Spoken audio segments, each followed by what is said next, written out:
first you got to know your heart. You got to know your soul. You got to know who you are and what matters to you, what you need, what really matters to you. And if you create from your heart, which is the center of love, right? And you create in alignment with your soul's path, you're only going to create good. I mean, that's, it's like that's the way to go. You're listening to Find the Good News, episode 103, The Phoenix and the Dragon, a Beacon Series conversation featuring Christine Arylo, author of Overwhelmed and Over It, Embrace Your Power to Stay Centered and Sustained in a Chaotic World by New World Library. Find the Good News is produced by Parker Brand Creative Services, a branding agency that thinks sideways, pushes forward, and gets your brand up. See what else we do at parkerbrandup.com.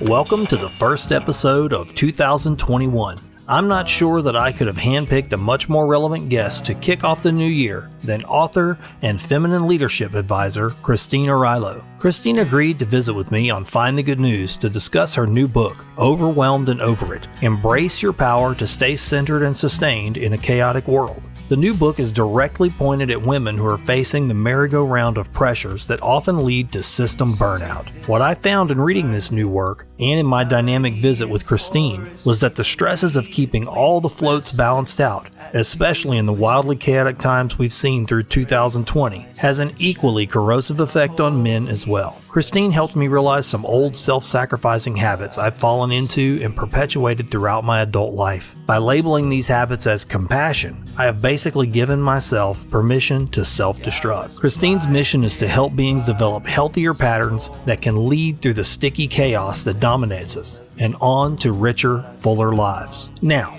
it's time to lay down the endless array of tasks, responsibilities, sacrificing, and outdated approaches you may be using to get through your days. Then tune your attention to this good news beacon and press play on a little good news. Wake up this morning, you're dreaming up a story. I can hear the way it's going, 'cause you're laughing in your sleep. On the path to your deliverance in a holy wall of light pouring through your window. Old news, bad news, fake news. Sometimes you want to shut those signals down and seek a better source. With my Find the Good News Beacon series, I tune into good people doing good works wherever I can find them. I scan across the full spectrum of life, seeking out human beings that have turned their dials towards helping others, aligning their time, resources, and talents with goodness, justice, mercy, and love. In each episode, I sync up with the hearts and minds of my extraordinary guests. We have dynamic conversations that invigorate the mind long after our transmission has ended. I discover the critical life experiences that shape them, the perspectives that drive them, and the fundamental beliefs that have anchored them to a path of goodness. There's a lot of background noise in the world. My name is Orrin Parker, and I'm cutting through the static to find the good. I love you just as well. We've always just kind of meandered into the conversation because I don't consider myself an interviewer. I just like to visit with people. And great, that's my style, so I love it. I'll let you lead, and we'll see where we go. How does that sound? No, that sounds great. I have some questions that should guide us along, hopefully, but I'd say, well, let's just go wherever the conversation takes us. Right now, we're talking about your new book. That's what I've been listening to, and I got to say, I was actually talking about this with my wife. I said, it's interesting when you read a book. You take on the task to read a book, to have a conversation. I said, and the book is geared towards a female audience, and so I'm a man who's reading a book about female empowerment, which there's nothing wrong with that necessarily, but I did find that I had to do a few little mental jumping jacks every once in a while, because what I really found in the book was that I related to so much of it. So a lot of the teachings and the advice that you were giving, I was going, yeah, I can totally dig this because I'm going through that too. I've been through that too as a man. And so it got me thinking, I went off on all kinds of little rabbit holes of thinking. I thought, is there this archetypal male that I just don't line up with, because I relate to so much of what you put out in your book. I mean, it was just one thought I had, and I mean, I as I would walk, and I mean, and kind of let my mind go down that path, I thought, yeah, because in one of my last conversations, we were just talking about this. I said, when I was a kid, I found myself being more attracted to the things that my mother was doing as opposed to what my father was doing. I enjoyed and felt like I was paying more attention to the things that she was tasked to in the household versus the things my father was tasked to, which was an interesting thing. And it made me realize why maybe even in like my first marriage, there might have been some issues, because I wasn't, one of the roles I was very unwilling to I resisted it, I'll say that, was to just be the traditional male figure in the home. That just was not who I was. It just wasn't a dream I ever had. It wasn't who I ever wanted to be, but I never really had voiced it out loud. So there was this sort of built-in resistance. You know what I mean? And so my first wife wanted to be the traditional roles, and I just was like, look, I want to be a nurturer too. I want to be, there's a lot of things I want to do that are a part of my nature. And, I'm not okay to just be a breadwinner and alone. Does that make sense? So when I was reading your book, I was like kind of falling into some of that and going, man, I have some, I guess, stronger female qualities than I really have ever fully wrapped my arms around as I was reading your book. That's all. I don't know how else to say it, Yeah, well, it's actually, it's a positive. That's how I see it. Book, sure. Well, it is, because we've all heard, most of us have heard of yin and yang, right? Yeah, so we know about that from the Taoist Chinese tradition, which is basically the yin is the feminine and the yang is the masculine, and you need both in order to be able to be whole. And even in the yin and yang, when you see the symbol, right, there's a little bit of masculine in the feminine and vice versa.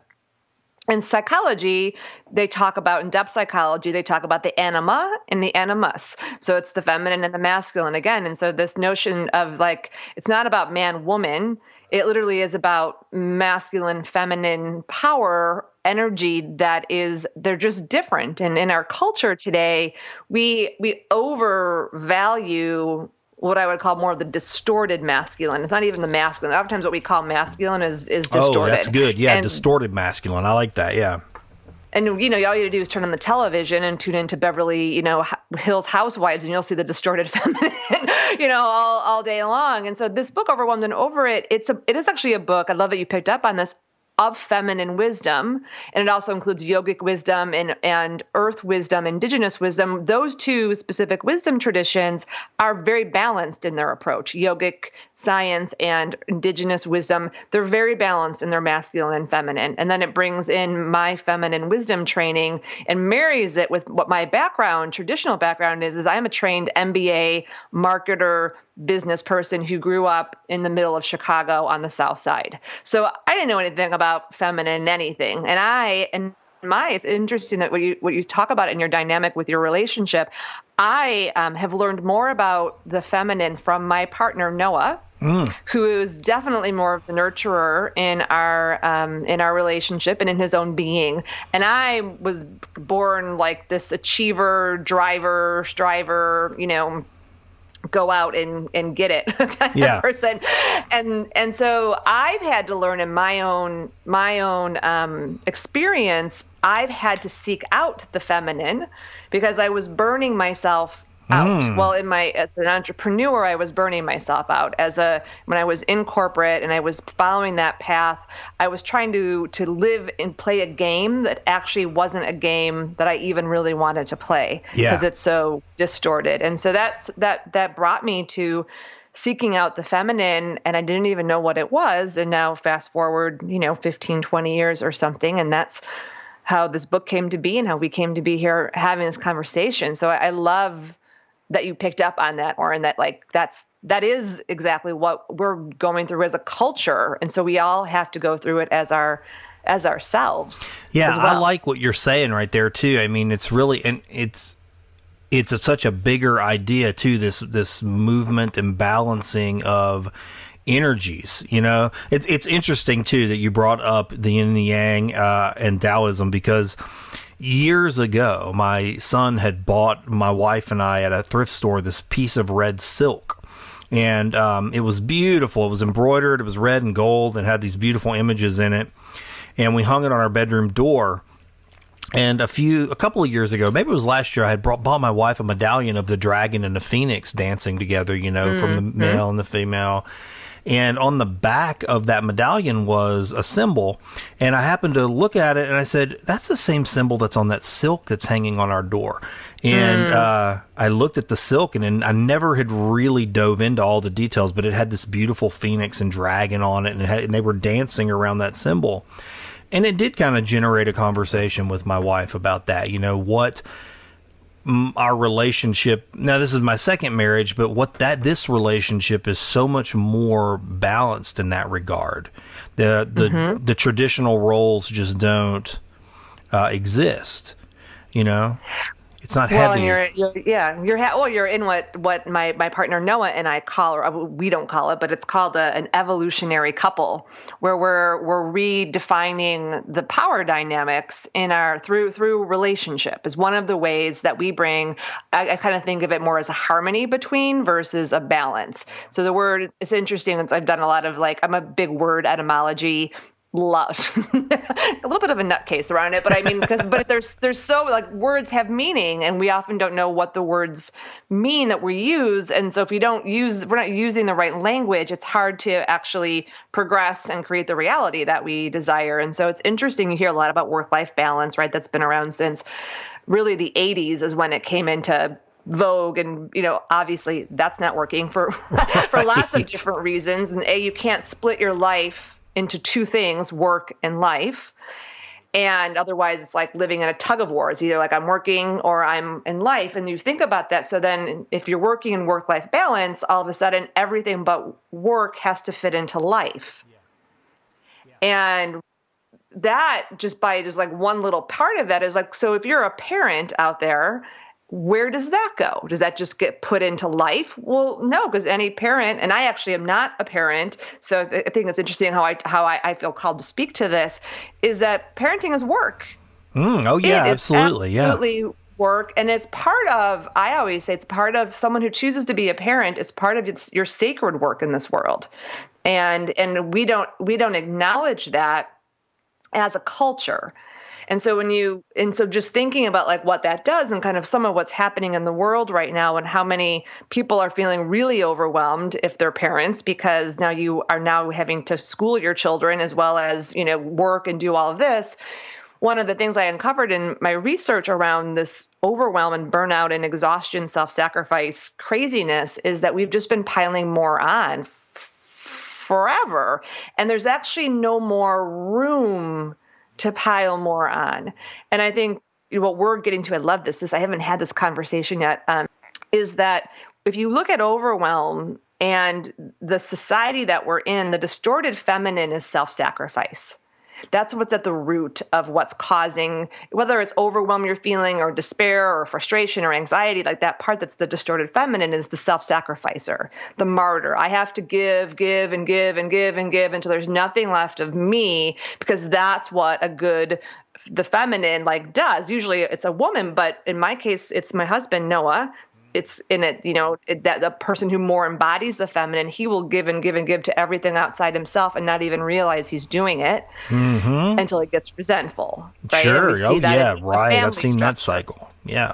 And then on the other side, the distortion of how this shows up and leads to overwhelm and really unhappiness in relationship, the masculine is I have to, drive and strive and grind and push and be the one that goes out and is the provider, or the if you want to use caveman terms, the killer of the meat, And what happens, and I work with a lot of women who are the quote unquote breadwinner, whatever that means. I still have to research that, whatever that means. And then they get resentful because they want to be able to be a mother, but there's no space to be a mother because they feel like they have to make the money. And it's all completely, there's so many ways we can take this, but it's important to see that those are both distortions. And in relationship, we can fall into that if we're not consciously aware of it. This is interesting because as I'm listening to you, it made me think of something else that I've meditated on personally, and I didn't connect it to your book until just now.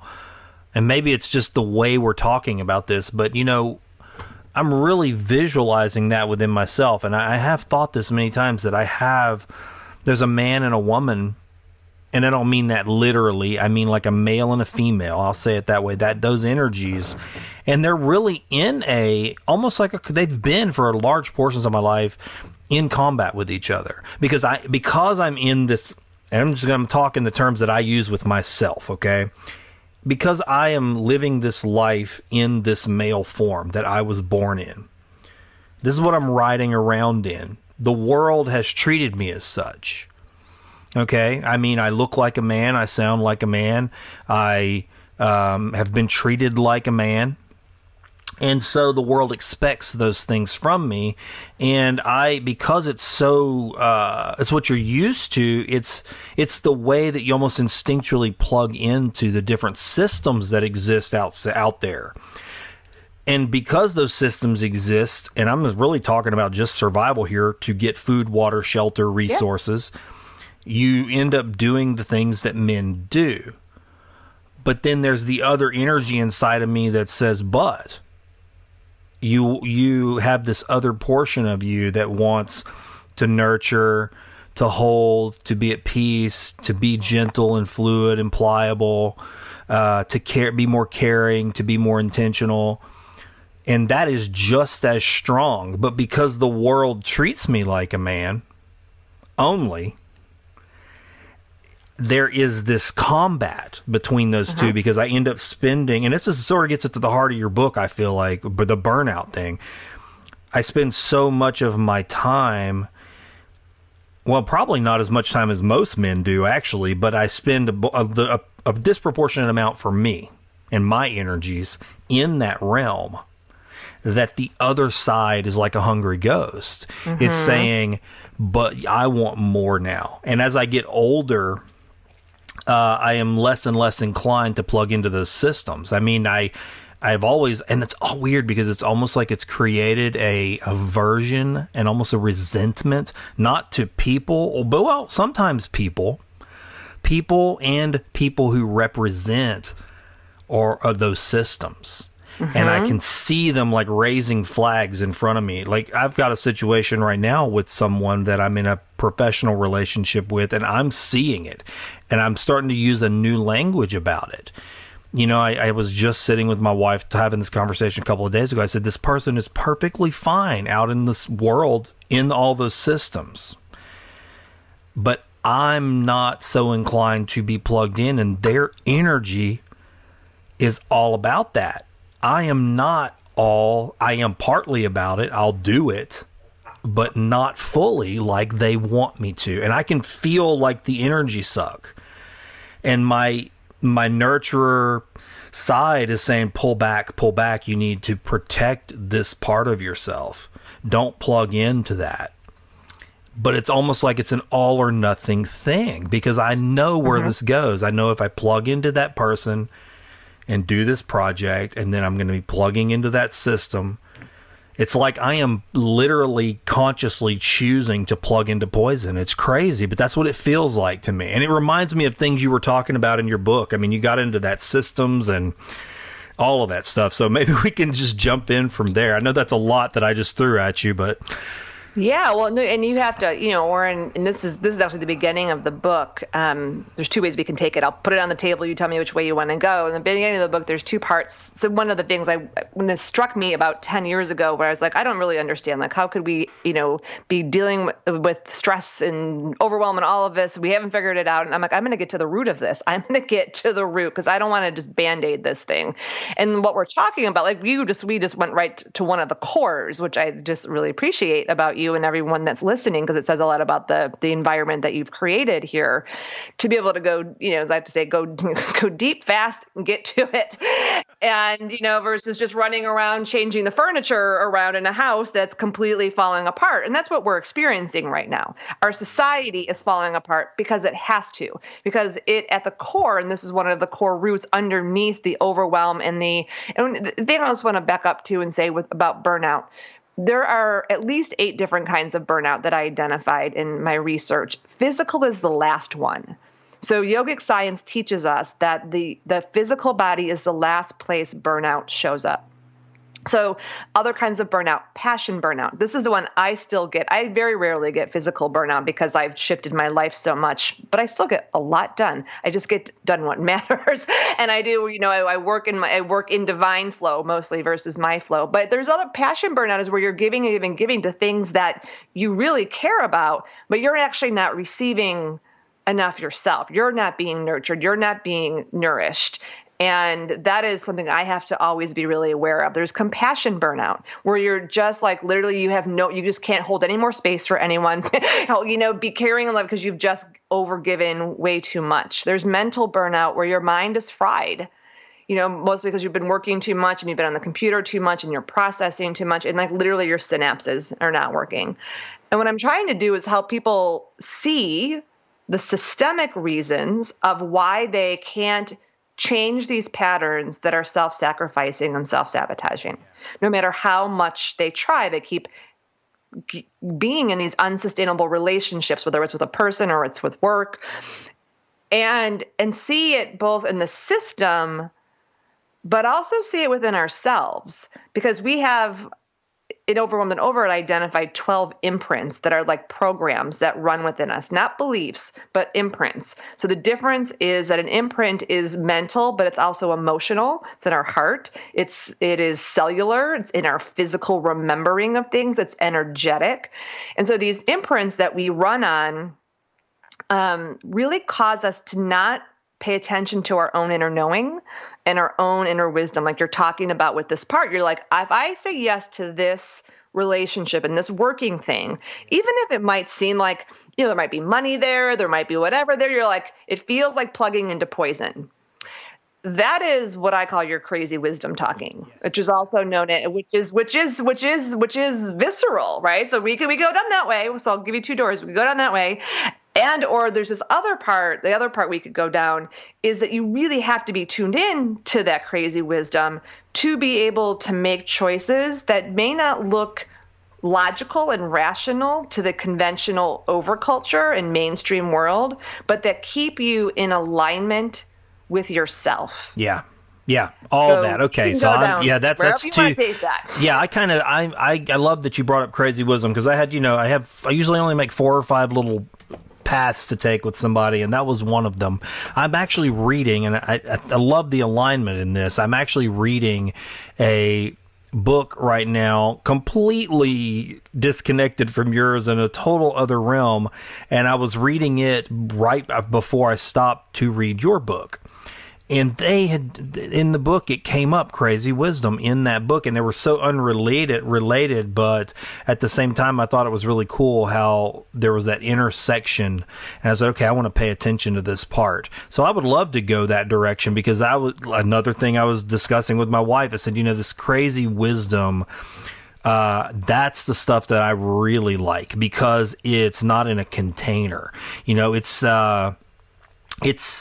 like intuition to some degree, but it also goes against the norms. I mean, that was something you just said, these sort of over systems.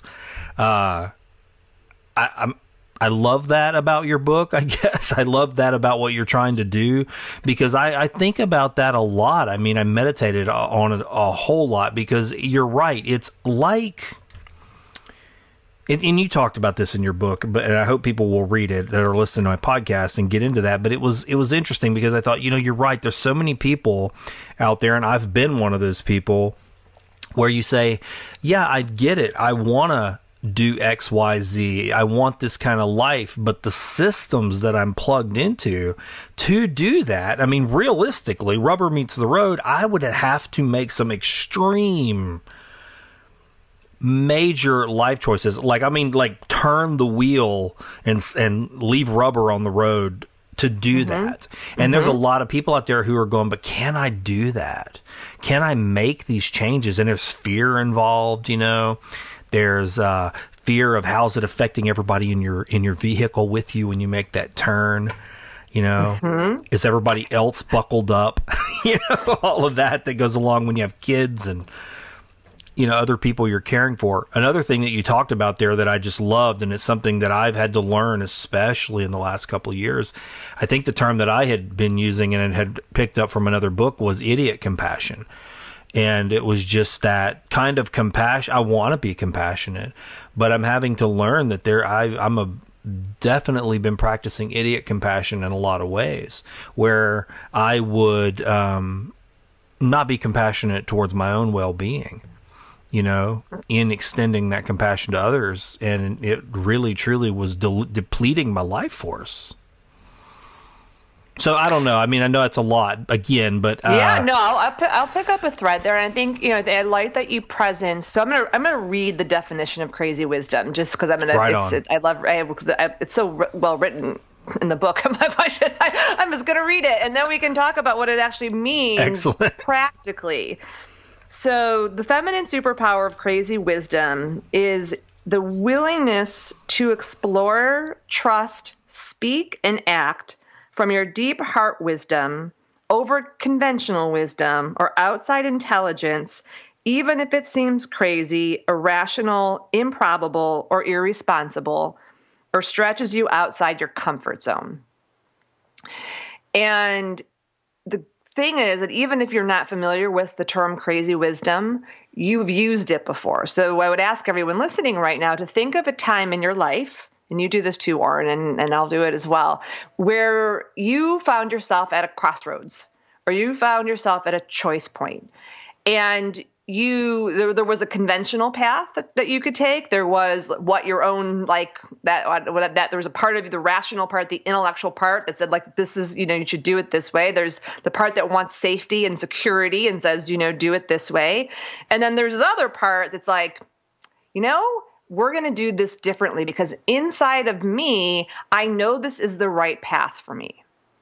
Crazy wisdom is not ungrounded. It's not magical thinking. It is not, you know, if we were having a conversation about power spectrums, which is it's not in this book, in a coming book, you would see an infinity sign of with masculine power on the right and feminine power on the left. Intuition is on the left. Masculine power is intellect. It's on the right. Crazy wisdom is what gets activated when both of those things actually work together.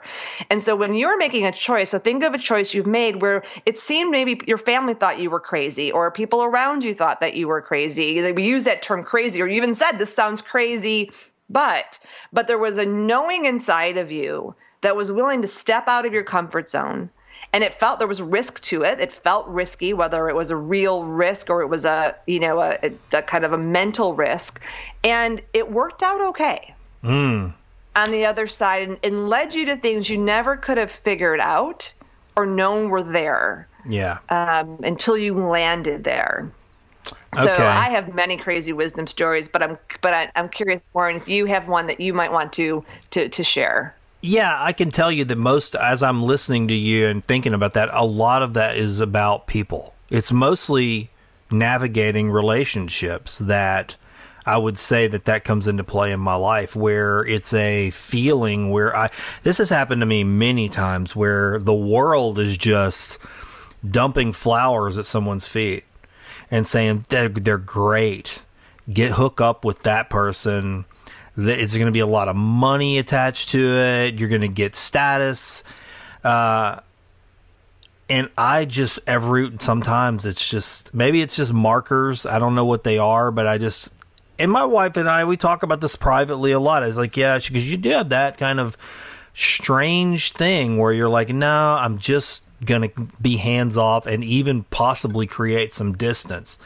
And then in time, usually it's like, bullet dodged. That would have been completely toxic if I would have allowed everyone else's recommendations because you see what they're doing to people. You see how it's actually hurting other people, benefiting them, and you go, and a lot of times it's sometimes it's business relationships, and sometimes they're personal relationships. But yeah, that's vague, but that's most of the time where I would say that comes into play, is because it's all about relationship, right? I mean, most of life is about relationship, with whether it's people or circumstances. It's how we are put into those things and how we're connecting to them. Well, it is, and it's courageous, right? So where it's courageous, I put it, there's a wisdom bite right above the crazy wisdom in the book that says the courage and clarity to make choices that are right for you come from the deep wisdom within you, willing to shake up the status quo to stay true to yourself. And this is, I always say, don't be a lemming, and the thing about the lemmings are, well, side note, it's not a totally true story, but for a metaphor, we'll use it. Like, don't be a lemming. And it's one of the things I'm actually really passionate about. I just is teaching people about how their wisdom works, because we're not taught. I mean, we're actually taught the opposite. It's worse and worse. I mean, I just did a talk for 20 high school girls for a very high level organization that has a lot of financial resources. These girls have been educated in the best possible way. And I asked all 20 of them, like, how many of you know how your intuition works? How have you received training in that? And I got half a hand of the 20 girls. And these are women and younger women who they have all the resources in the world.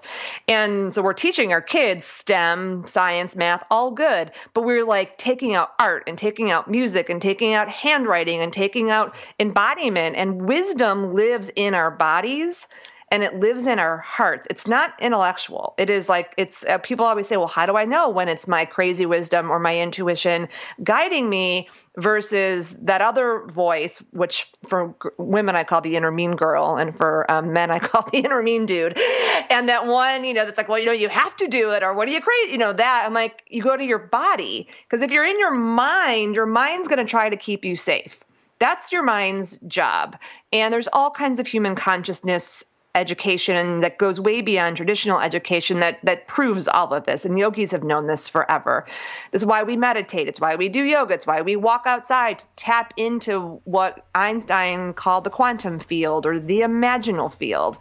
And in the traditional world, it gets poo-pooed and woo-wooed. That's what happens to it. Right. Yeah. It gets poo-pooed, and we even poo-poo it and woo-woo it. I don't anymore. No, but you're right. It does get, it's almost like, oh, I hate to say it, but down in the South, we'd say, oh, bless your heart. Isn't that sweet? They believe those things, and it's all just sort of pushed aside, and we take it very seriously in our home. And yeah, I mean, it's a different type of, I always say there are realities that perhaps I can't touch, like my desk in front of me right here. It's not solid, but they are just as real. It's my ability to perceive them that needs to change.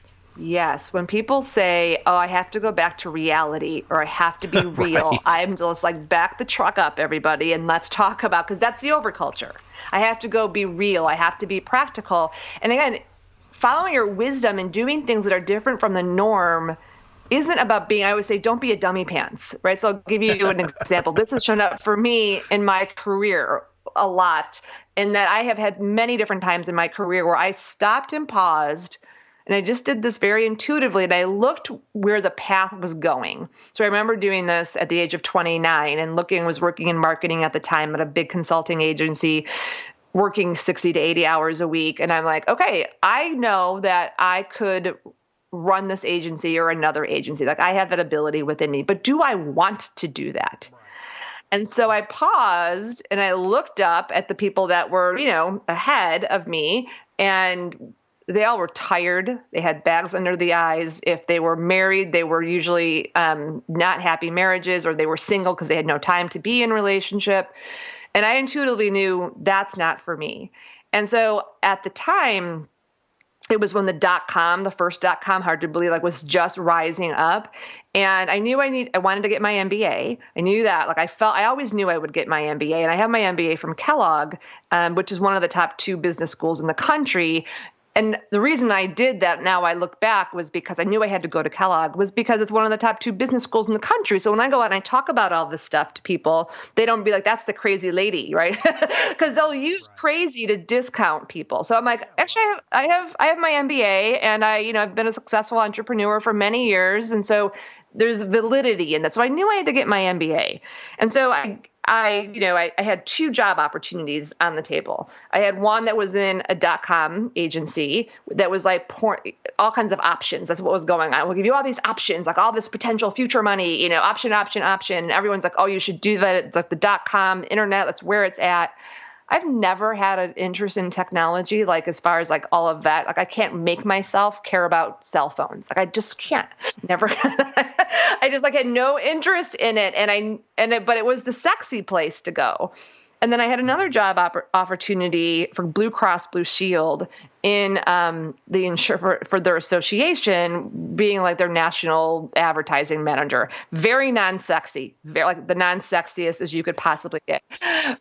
And very like not about like being progressive, not about, being visionary, but they were going to pay for my school 80%. And everyone on the outside said, the culture said, take the sexy job. And something inside of me said, no, take this job.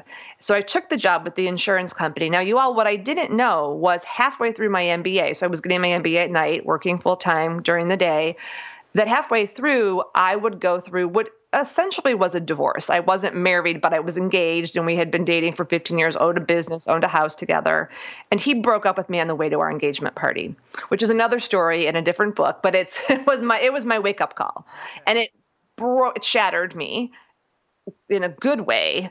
And that set me on this path that I'm on right now. So I was like literally dismantling my whole inner self, and, I was in therapy, and I was like just a mess, and, and I was going to school full time, and I was working full time. If I had been in a job that was stressful and demanded 60 to 80 hours a week versus this job where I could literally go there and maybe get my work done in 50% of the time I had to be in the office, and the other time I was at therapy or having lunch with friends or, doing my homework. And I remember I was dating my husband, Noah, at the time, and I just would come home, from work, and I'd be so mad. I'd be like, why don't they give me more responsibility? Why don't they see me? And Noah's like, Christine, this is just a job to pay your bills and pay your school. Just go in, just be quiet, just receive this as a gift. But that was part of my learning of like, wow, the universe put me here as a gift so that I would have the space to do all this other work. Mm-hmm. And it's what I call now a transition job, which is like, it's a job that it's like easy. It's no sweat. They pay you, you give energy. Maybe you have to be there. Maybe you don't, but you can figure out usually how to do your work in 60 to 70% of the time. And then you use the other 30% to, do other stuff. And so that was my crazy wisdom. I never would have I could never have predicted that. That's how it works.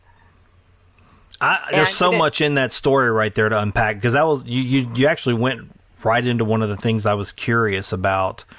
And I really keyed in on something you were just talking about there. And it was, and it's a common thread that I see across the conversations I've had on this show and just in my own life when I meet people who have had this desire like you to retool and then also use your gifts to help other people. And it's, you actually use the words that I typically use. It's the breakdown, and not literally like I'm breaking down, but like everything just sort of, the old person begins to crumble apart. It's like, man, there's all these pieces. And I almost envision it like there's somebody on the inside trying to hold all those pieces together, but they keep like the outer one that everybody sees, the little piece will fall off here and there, and that person's like inside trying to stick it back on, and all this stress and energy is inside.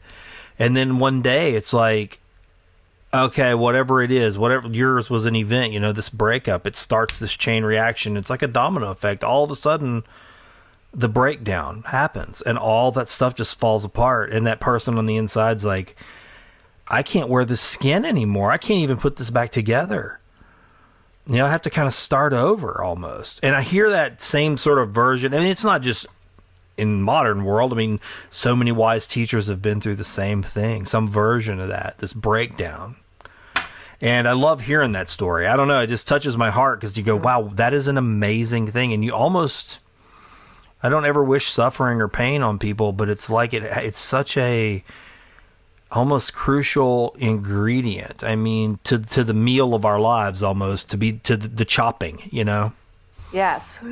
Well, and I would imagine many people who are listening right now had their own versions. I call that my self-love catalyst, when I just really had what happened in that moment, which spawned me to do a lot of work around self-love, which was my inner wisdom basically said to me, Christine, you have a lot of self-esteem, but you don't love yourself.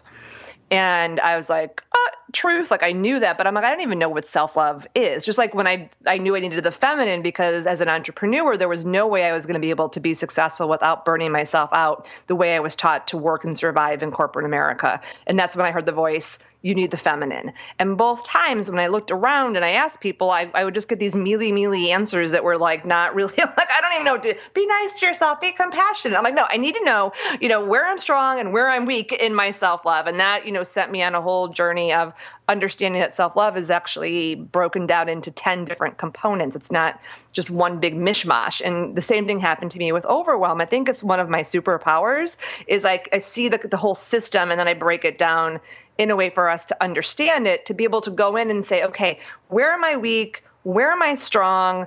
Where are the stress points? Where can I shift that so that you have some focus to it? So like, for example, with overwhelm, one of the first imprints that I found that is really driving many of us to create lives and careers and relationships that are out of whack, out of harmony, that were bubble gumming. I have a similar thing. I always felt like I was bubble gumming my insides together just to keep it all together. And then it just went kapowie. And I'm like, I don't ever want to kapowie again. Yeah.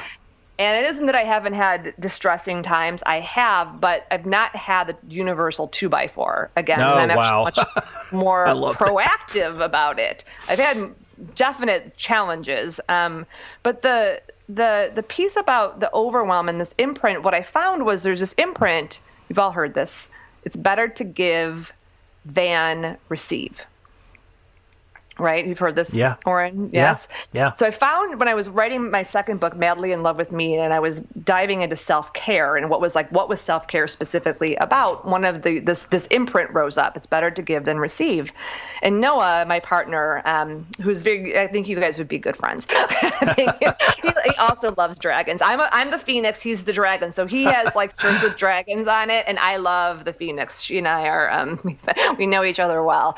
And he's my first line editor. So he, comes in and walks into my office and I'm like, Noah, who said this? It's better to give than receive, because if it's better to give than receive, of course we're going to have trouble receiving. Of course we're going to sacrifice ourselves. Of course we're just going to give to everything else. And then if we are having a receiving we don't know how to receive as people, whether it's a compliment or it's help or it's support. We push it away. We get it. We give it again. And I'm like, this is wrong. And Noah just he's much more subdued than I am. And he just gets really quiet and he looks at me and he goes, Christine, I don't know how to tell you this, but Jesus is attributed to saying it's better to give than receive. And I was like,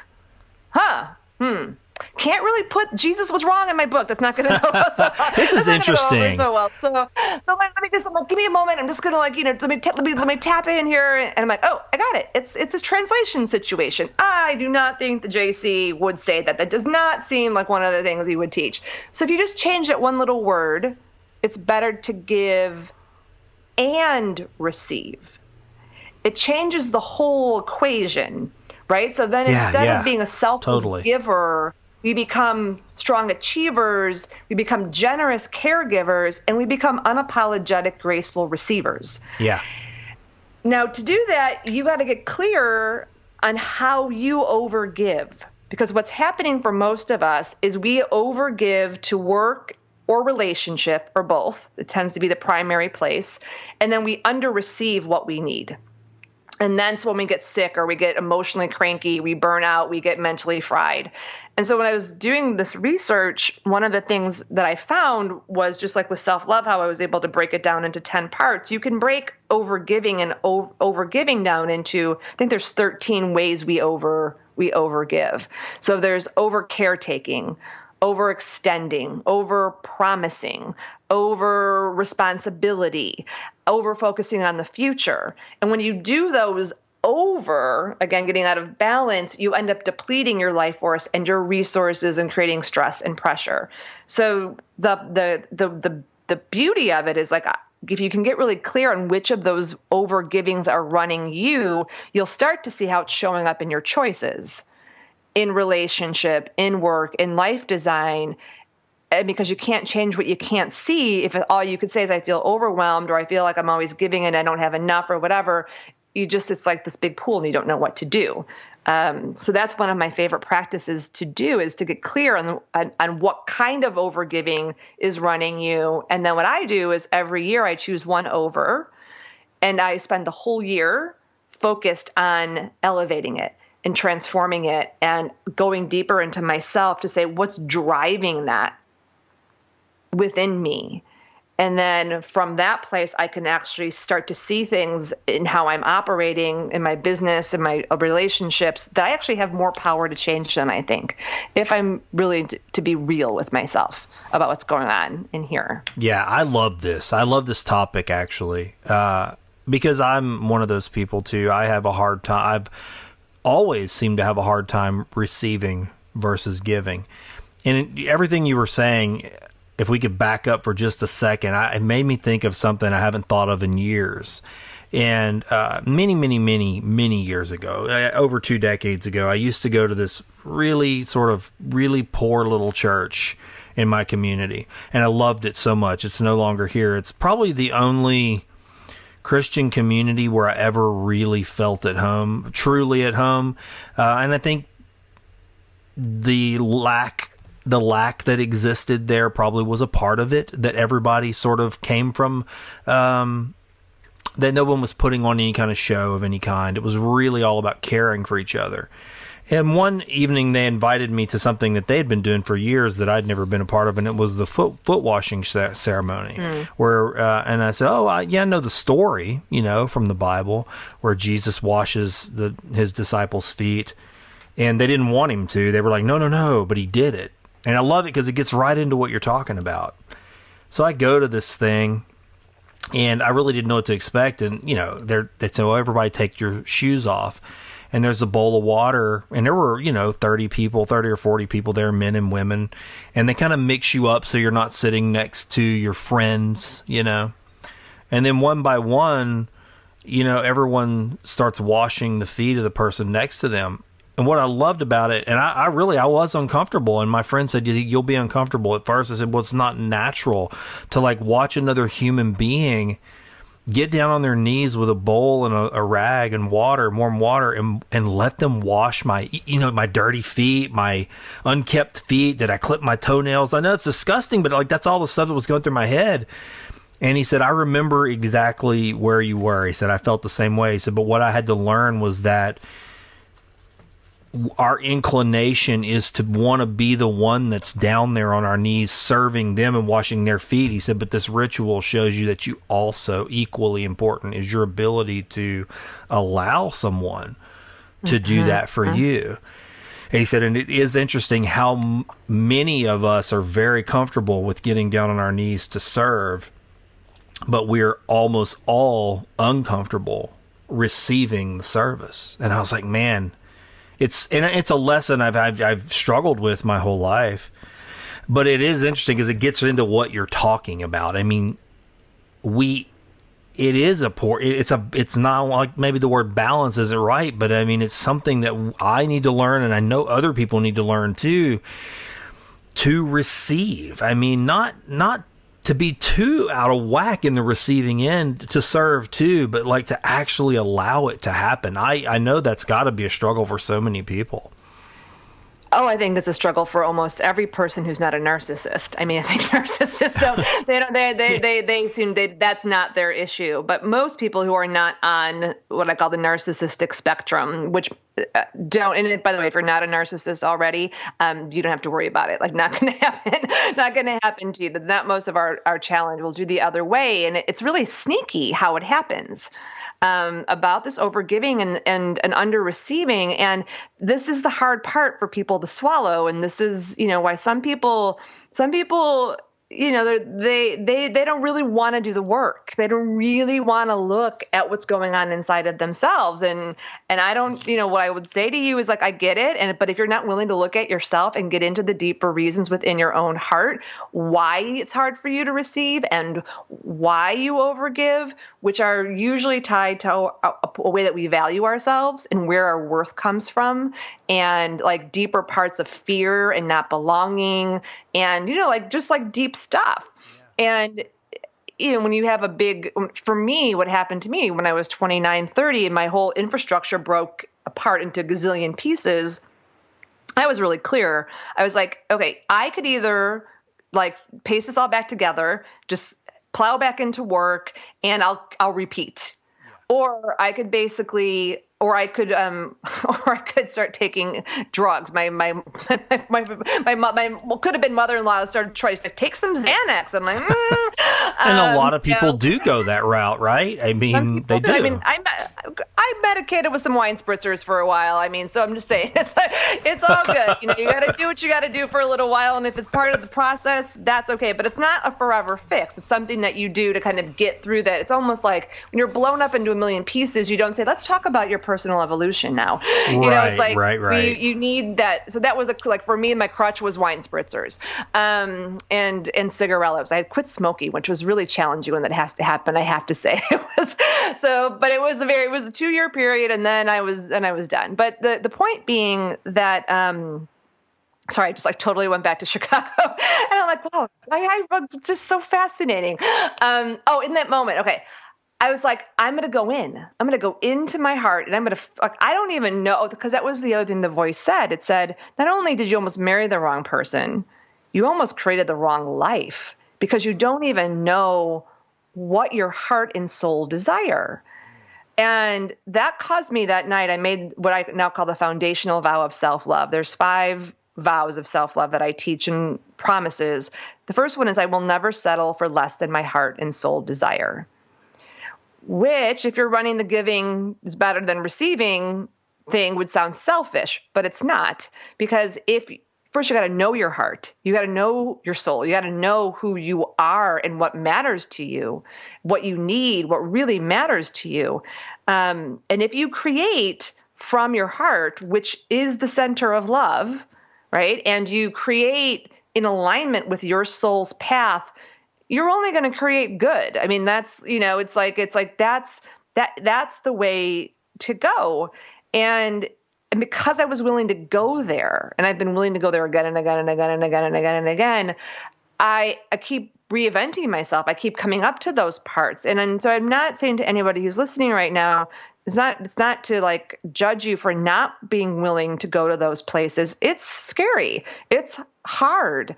But where we're at right now in the culture, like we literally are collectively going through a massive transformation. We're in the goo right now. We're not a caterpillar. We're certainly not a butterfly, but it is like we are in the collective goo. And here's my perspective is, if you don't go into the deeper parts and really go into the heart and get connected to your own soul, it's suffering. And it's going to be a long, gooey, suffering path. Yeah, that's incredibly good advice. You can choose.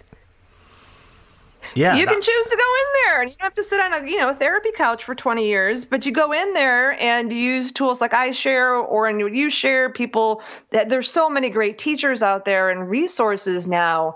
There really isn't anything to be afraid of, because it's all you there anyway. Yeah. And sometimes it's challenging. But I would rather do that. I mean, that's the phoenix. She's willing to fly through the fire. The lore of her is every 1,500 years, the phoenix burns down her nest, her home, her comfort, to fly through the fires, to basically release what's called the dross or the negredo, the heavy stuff that we don't need, the skins that don't fit, the patterns that don't fit, the things we no longer need. She comes out the other side, rises through the ashes, and what I love about the phoenix is that everything that she needs and her deeper wisdom, she keeps. She retains everything that's really real and needed, and her deeper wisdom that doesn't burn. It's only the stuff that weighs her down.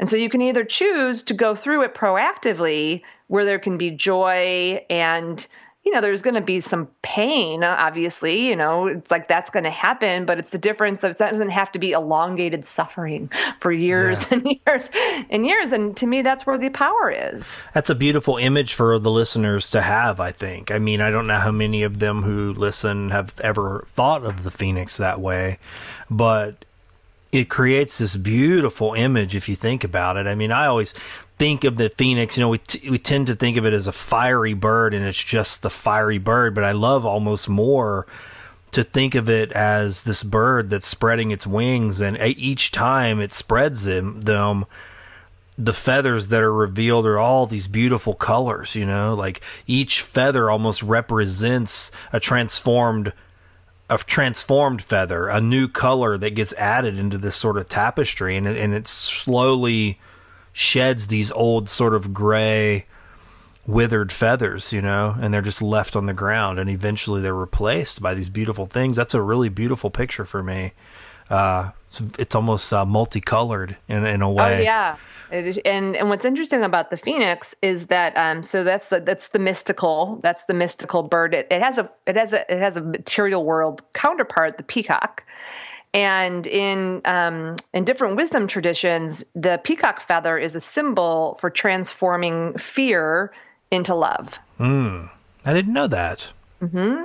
And that's what we're doing as a culture right now. Yeah. And as we're doing as a world, because it has to happen in order for us. You can't talk about like unity consciousness and peace, love, and happiness and all this stuff. You can't get there if you don't be with what is and release yourself from these parts, because you just keep recreating from what's called the wound versus creating from wholeness.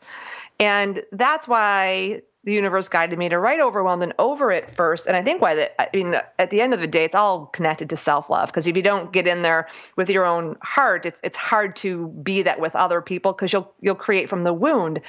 You'll create relationships. You'll create businesses. I mean, I've had to go back into my business structures and my relationships with the people who work with me and find how I created from a lack of receiving and an overgiving.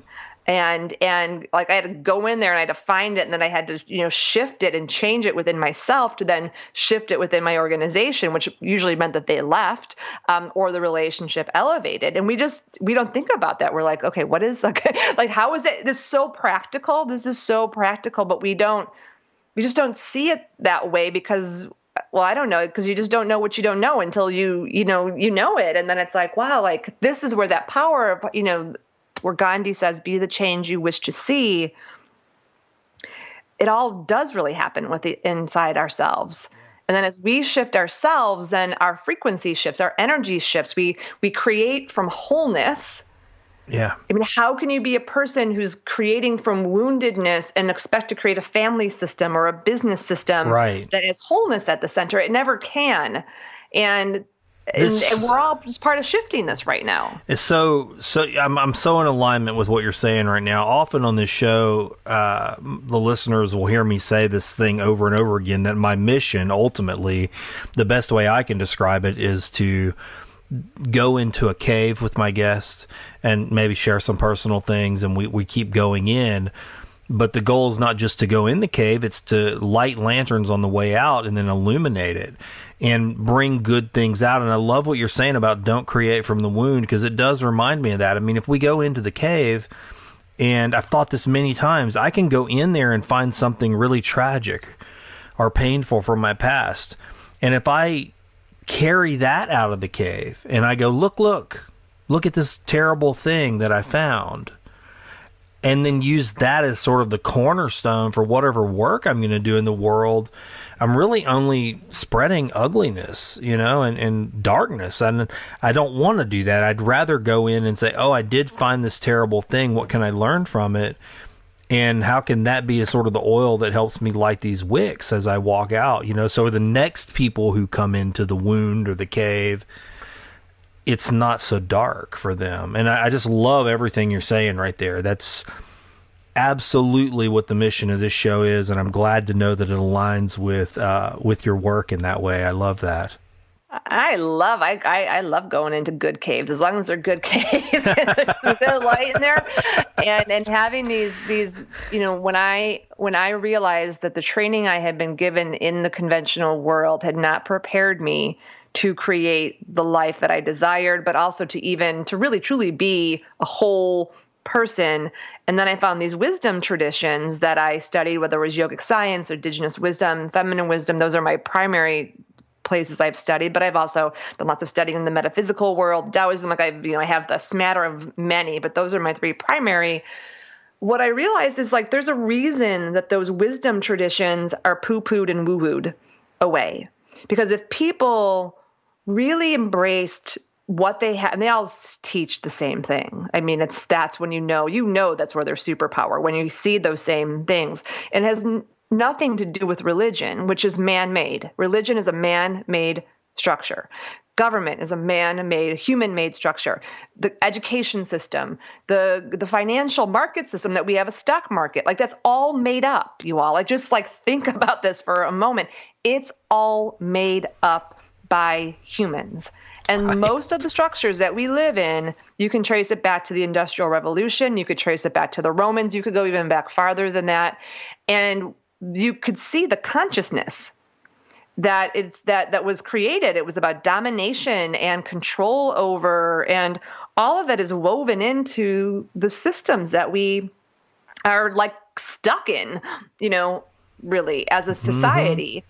And I share that with you all, not to overwhelm you about it, but open your eyes and understand okay, so what Christine and Orrin are talking about, what we're talking about, all of you right now, is if humans made the systems, that means we have the power to create a different way. But the reason we haven't been able to create the different way yet, which some people call, Eckhart Tolle named it the new earth, other people call it divine earth. It's a higher level of consciousness that where the construct of the systems in society is based around the health of the planet and the people, where harmony and wholeness and sustainability are actually at the core. We actually have to go through this transformation where we're healing the things that haven't been addressed. So whether it's whether it's race, whether it's gender, whether it's there's a lot of them. Those have to be addressed and come up and shifted and transformed. Yeah. While we're preserving and staying sustained where we are, and also creating where we're going. And we don't want to set up a camp, tragic things happened to me. Right. But there's the moment of you acknowledge it, it's there. How's it affecting you now? And then you step into your power and your compassion, and you're compassionate with yourself and gentle with yourself and loving with yourself. And then you're also and I'm going to create differently from this place. And then all of a sudden we're going to wake up, maybe hopefully 5 years, 10 years. I don't know how many years it's going to take us all to get here, but we just do it in our own lives first, in our own families first, right. In our own relationships first. And, that's very important. I'm glad you said that, because I encourage that. Another guest and I were talking about this sort of in this realm of, the wise master on the mountain that's separated from the world. We don't need that right now. We really need people that have the ability to be in the world, in these broken systems or these failing systems, and look at them with love and wisdom and heal them, for one, and begin to change. But we can't just change without the healing. That's something that's so you can see that really right now, especially in America. I feel like you see old wounds, and there's so many of us that just let's just move on. And I'm like, we've been moving on. It's just like what's going on in our community with all the hurricane stuff. There's so much debris. And I saw a video the other day, and, in our community, in a neighborhood, there's this huge hole that they've dug. It's massive, right behind homes where people live, and they're just dumping this stuff in there. I mean, all kinds of stuff. And I'm like, that's okay right now because it's getting it off the street out of sight. But now we've got this giant scar in the earth that we're just burying. That's going to come up again. It's going to come back to haunt us. We're not healing anything. We're just tucking it away and moving on. And that's just not... I'm okay with forward momentum, I guess. I mean, on a line. But I also think if you're just leaving rubble behind you, it's just not the right way. It's slow down and stop and do the healing as you're moving, Yeah, and that's why I've been saying to people, this is a great time to go within. This is a great time to go within. And again, you don't have to set up camp, pity pants or camp tragedy. You go in, you do the parts, and you're in your life, and you start to make different decisions. And then once you stabilize, then we can actually create the new part. And we're in it together. That's the other thing. I know we hear that a lot, but it's like, I think when Gandhi said, be the change you wish to see, we didn't anticipate that it would just be this nice refrigerator magnet that would become this like vanilla, thing we would toss around. And I see that a lot with people who want to make an impact, who do care. I'm not doing enough. I should be doing more. I'm not doing enough. What am I really doing? And I have to, so many of the people I mentor and in my different leadership groups, I have to say, look, you doing this piece on the inside is the work. And they're like, we need to talk about the business. I'm like, no, we need to do this first, because if we do not do this inner part, you harmonize on the inside and whole on the inside, you're going to create a business, a marriage, whatever, from the wound. And so let's, get this harmonized and whole so that what you create can prosper in a field that is full of love and harmony. And if, crap comes in, you'd be like, oh, no, we're not just going to bury that. We're going to, we're going to alchemize that with some loves. Yes. And then moving on. And so don't be afraid. We don't have to be afraid of it. We don't have to set up camp in it. And I think this is why we have these conversations. So I'm so grateful to you, Orrin, for cultivating the space and for everyone inviting me into the cave today to, the thing is, as wisdom keepers, it's okay to have caves, to retreat. It's actually one of my practices at the solstices and the equinoxes. I take what's called a power pause, or what I call a power pause. And I pause to reflect and realign and refocus. It's something I do every year, and some part of the teachings I do. And it's what helps keep me sane. Now, if you were to ask me what are the top 3 practices I do that keeps me focused on my path, centered and sustained, the power pause would be one of the top 3. It's part of how we also deal with the uncertainty and how we tune into that deeper wisdom to say, okay, what now? So if we break it down into these, in corporate world speak, they would call it quarterly, which is true. But the natural world, no matter where you live, it has these 4 points that they call the turns. And the wisdom teaching is, when you get your life into alignment with the natural cycles, your life will naturally move you into harmony. Yes. Doesn't mean you don't have to make changes. Doesn't mean you have to make choices. Doesn't mean that's all true. Doesn't mean there won't be loss or some things, but and I have been practicing and living this way for over 15 years. And I could definitely say it's true. It doesn't mean that do I have everything I want? No. Do I have everything I need? Yeah. So it's like, that part, do I have sufficiency? I have sufficiency, it's like, and I have a lot more than that in many ways, as I'm looking out at the beautiful water here on the island I live. And I think that's the piece, is like, there are real practices here. And the same thing is with the way that the other practice would be the bookend. How you start your day is how you live your day. How you end your day goes to sleep with you. So what that first hour of your day and the last hour of your day, making sure you're connecting physically, spiritually, and also to your heart, and not taking in outside media and outside stuff, because that gets into your psyche and it twizzles you out. So that would be the other practice that I would really encourage people to try, both of those. Yeah, it's interesting. I I practice with my son and I. We have this conversation a lot. We practice medicine wheel, which is similar, exactly what you're talking about. You know, like what is the cycle we're in today, and as we move through the cycle throughout the day, and then also throughout the year. And then really looking at it broader, like the cycle of your life, you know, and are you and allowing that wheel to turn, you know, don't resist the wheel, because those cycles are natural, you know, and you're going to make many of them in your life, you know. And we have markers in nature that help us, remind us of those things. If we're paying attention, when nature starts to signal, if we practice enough, you're right, it almost triggers it in your biology to move into that stage, you know? So yeah, I love this. I love what you're talking about. This is beautiful. I know it. Hey there, Good News listener. I hope you've enjoyed this episode as much as I've enjoyed producing it. Now, it's time for the Fishing for Goodies segment, where I turn my interviewer role over to the Good News Fish Bowl. Longtime listeners know that the Fish Bowl contains over 400 unique questions, many seeded by you, the listeners. Did you know that you could submit unique questions to the Fish Bowl? That's right. Just call the Good News hotline at 802-459-1668 to have your question added. You can also visit findthegood.news and send me an email. Now, let's take that dive into the Fish Bowl. I actually now want to ask you to enter into a bit of a cave that we call the Fish Bowl. And this is the last part of the show where I don't ask questions anymore. I let the Fish Bowl ask questions. So Cool. Each guest, I pull 3 questions out, and then we just see what's in here. Some of these questions I put in here originally. A lot of them were put in by guests of the show and listeners. So let's see what you willing to play. Okay, I'll play. So I love games. All right. So, first thing. Do desperate times call for desperate measures?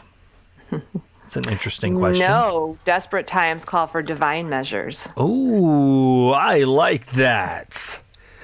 Excellent answer. I don't know if you need to even elaborate. That is wonderful. All right, that's good. Desperate times call for divine measures. Love that. See how the imprint, notice the old imprint, and we just upgraded and elevated the imprint. That's right. Gosh, I love that. That's perfect. Oh, I like this question here. This is good because this is one of my favorite. It's kind of like one of my favorite movies, Groundhog's Day. Love the movie. And this question says, if you have to relive the same day for the rest of your life, what day would you choose? That's a toughie, huh? Well, it's interesting because I have this experience in the morning sometimes when I wake up, because I have a routine to my day, and I never want it to feel like a routine, and so one of the things I'm a big believer in is what you see when you first wake up every morning, like the first thing you see. So one of my practices I do is I put my hands over my eyes. And I, as soon as I realize I'm awake, and then I actually move my hands out from my eyes so I can see my palms. So I'm like really connecting with my body.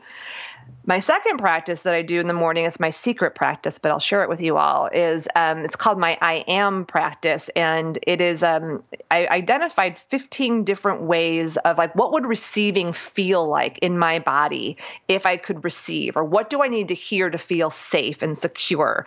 And so I ask my inner wisdom that sometimes, and I'll say, I am. And so like my current I am, and then I work with these usually for 6 weeks. Sometimes I actually shift them at the quarter point. So I shift them every 6 to 8 weeks. So my current one right now is I am nurtured. And sometimes it's I am loved. And so I repeat that to myself first thing in the morning to imprint that into my brain and into my being. And I'll just say it to myself really softly and gently, as if I'm programming it into me. Like I'm in it, and it does work. A bit like mantra, yeah. I mean, like mind protection, yeah. It is. Well, I am is what's called a bij mantra or a seed mantra, and it is like lots of different meanings. It's one of the most powerful practices on the planet. And so that you could do that if you have 5 cats and 2 dogs, because you do it before anyone even realizes, that you're awake. And then my third part is making sure I see something in my room that I really want, like that's gonna set my set my day. And so when I was traveling, I brought Noah a picture that says, it's a poster, but it's framed, and it says, "I love you every day." And so that's the first thing I see after when I open my eyes. It's like it's on the opposite side of our bed.